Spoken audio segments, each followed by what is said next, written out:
Good morning. This is Rick with 45 News Utah. I'm going to dive into a little bit of news this morning before I head out to work. We're going to cover the border crisis, what's going on down the border. So, just so you guys know, the border crisis is still happening. There's just a mass amount of people flooding the border. From what I'm reading, Biden did extend the border restrictions. Non-essential travel is still in place. He extended Trump's order that was set to expire on the 12th of last month through the 20th or 21st of this month. So non-essential travel is not being allowed into Mexico, and I think it crossed into the U.S., but that doesn't stop the surge of 9,000 people a day coming through the southern border. Now, this is per the news, you know, per Fox News, 9,000 people a day. There's no place to house the minors. They're using military bases, filling them full of unaccompanied minors. Just a disaster. California is one of their stadiums is being used. This is really a disaster, and it's being covered somewhat. But the human cost of this debacle that's happening, I think the Biden administration is finally getting a handle on it. And what they're proposing now is to fill the gaps in the wall that they immediately stopped the building when Biden won office, and now they're going to fill in the gaps. So I think that's kind of a retraction. If I was to say it's a retraction, welcome to the party, that's what that is. And they're going to go ahead and try to finish up what they had stopped as far as construction to try to stem the flow of illegal entry in the United States. They have, a couple terrorists on the terrorist watch list that crossed. It was posted for a little bit and is pulled. Big deal there. But we've got to really think about the drugs, the drugs and what's coming up. Fentanyl, heroin, meth, all the nasty stuff coming up through Mexico into the U.S. just freely floating through. They can look up the articles yourself. Border Patrol can't stop all these people. They're trying. Read an article yesterday about a town along the border that was just flooded, just literally flooded with people. They had 200 people. They said every night it's just like that, just 200 people at a time just crossing, swimming across the river. Really a disaster. I think that the news kind of pulls you away from what's actually happening. This is going to affect a lot of people, what's happening there. You figure 10,000 people a day roughly coming across the border. A bunch of them turn themselves in and immediately seeking asylum, and the kids being whisked off to, a detention facility that's not following the COVID restrictions, and which we've all followed and done our best part, our best to try to keep this virus from spreading. It's kind of counterproductive that we have this mass amount of people coming in, especially as kids. The human aspect of this, these are human beings. They've been misled that the border's wide open and you'll get free stuff if you come across. And this is just not right for humanity, because the human cost of what's happened to get here just isn't right to do to any people. It'd be just like as if you were told, if you go across the border of Canada, you get $1 million. To these people in Central South America, that is what, is being offered by the United States. The amnesty, basically, you get free food, you get free, schooling, you get free everything. So we can really understand why these people are coming. And we got to remember they're human beings, and they are indigenous natives of Central and South America. But we don't think about the cost of that's happening to these other countries. These people are exiting their country, coming to our country. The future of a country depends on its youth. So when a country loses its youth, it loses its future. So nobody's talking about that. Nobody's saying, is the next president of that country going to come up across the border as a minor, or as a person just leaving for all the free stuff in America?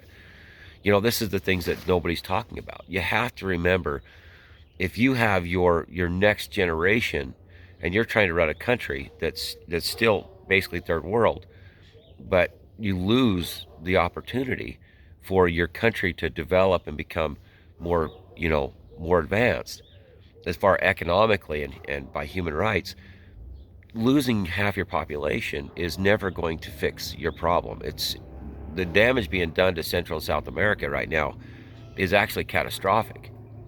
Overpopulation in those countries, they say there's a lot of overpopulation. Well, then that burdens the United States, because one thing everybody's pushing for, the Green New Deal, let's save the earth, save the environment. When you bring people into an area, you destroy it. every person that comes across that border is going to create carbon emissions. They're going to have children. They're going to, have stuff. They're going to have cell phones in their hands. They're going to, you can't be an advocate for saving the environment and then want millions of people to flood areas that destroy what that area had, especially natural beauty or low populations, and all of a sudden you inject a high population in that area, and the wildlife and everything that's native suffers immensely. Humans cause the issue, okay?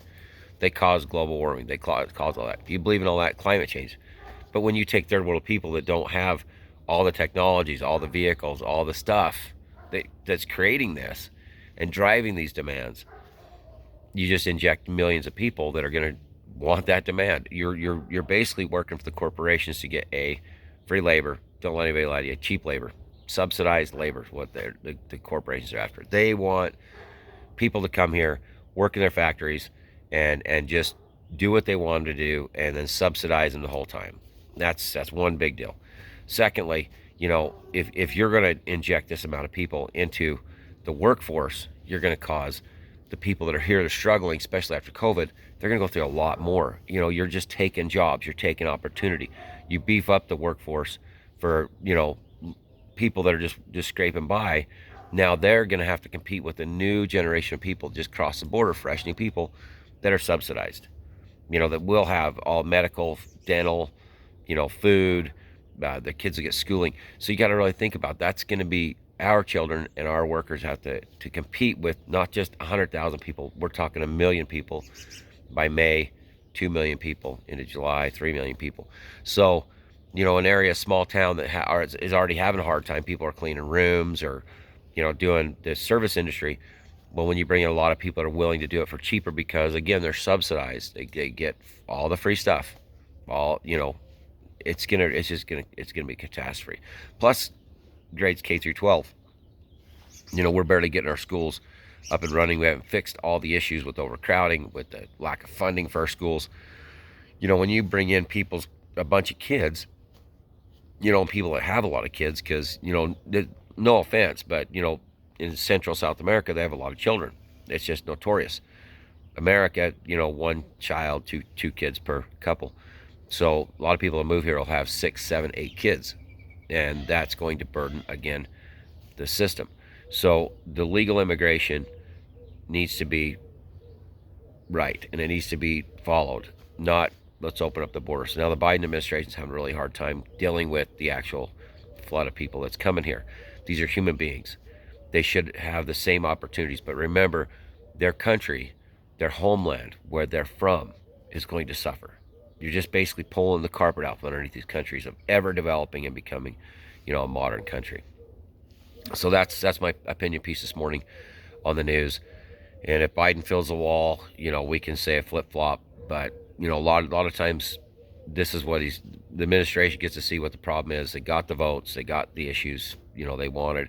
But the border needs to be stopped, especially with the variants of coronavirus coming in. We didn't go through all this to just have it, start over again and have to get a booster every few weeks to stop a new variant that's coming through. So anyway, it's 45 News Utah, Rick, coming to you from my backyard. Hope you have a great day.